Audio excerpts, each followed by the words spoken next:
بسم الله الرحمن الرحيم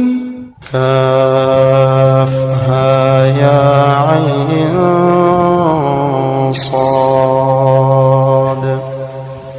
ذكر رحمة ربك عبده زكريا إذ نادى ربه نداء خفيا قال رب إني وهن العظم مني واشتعل